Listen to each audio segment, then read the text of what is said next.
नमस्कार मित्रांनो, तुम्ही बघितला असेल आता ग्रामपंचायतची निवडणूक येणार आहे, जिल्हा परिषदच्या निवडणुका आहेत, पंचायत समितीच्या निवडणुका आहेत आणि त्यातले त्यात ग्रामपंचायतच्या निवडणुकीसाठी तर अशी टसल असते। बरी एवढी टसल कशामुळे असेल याचा कधी विचार केला का?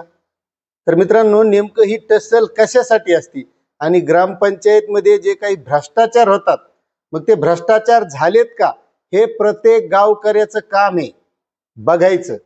आता ते कसे बघायचे हे जर तुम्हाला माहित नसेल तर हा व्हिडिओ तुमच्यासाठी आहे, त्यामुळे व्हिडिओ शेवटपर्यंत बघा आणि आपल्या चॅनलवर नवीन असाल तर चॅनलला सबस्क्राईब करा। तर मित्रांनो, होतंय काय नेमकं, आपल्या गावाचा विकास करण्यासाठी राज्य सरकारकडून वेगवेगळ्या प्रकारचा निधी येत असतो।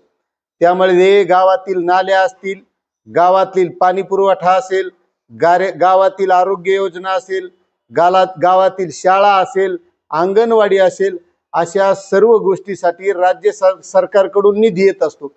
आता राज्य सरकारकडून नाही जरी आला तरी हे जे काय आपण निवडून दिलेले हे आमदाराच्या माध्यमातून, खासदाराच्या माध्यमातून आपल्या गावाच्या विकासासाठी निधी आणत असते।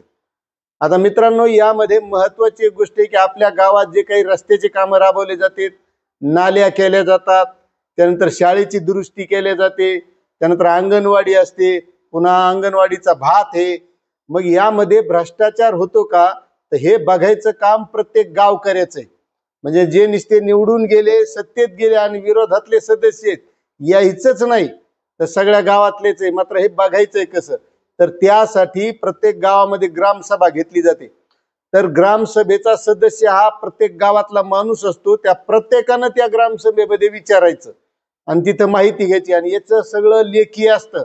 कुठं कुठं काय काम केलं, त्या कामासाठी किती पैसे आले होते आणि ते काम बरोबर झालंय का हे सुद्धा तुम्हाला बघता येतंय।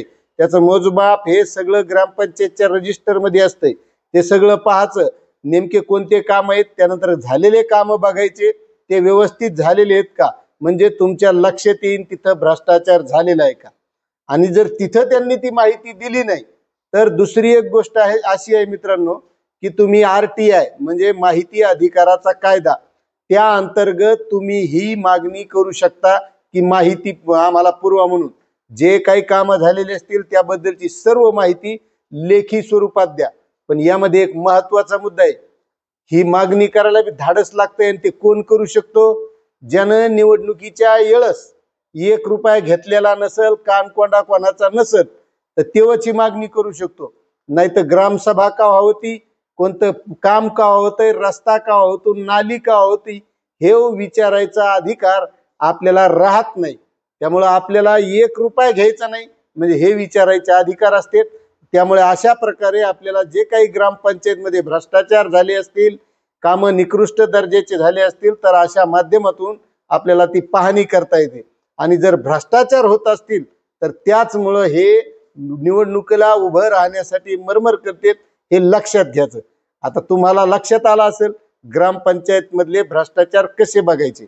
तर मित्रांनो, तुम्ही जर आपल्या चॅनलवर नवीन असाल तर चॅनलला सबस्क्राईब करा, व्हिडिओला लाईक करा आणि प्रत्येकापर्यंत हा व्हिडिओ शेअर करा। धन्यवाद।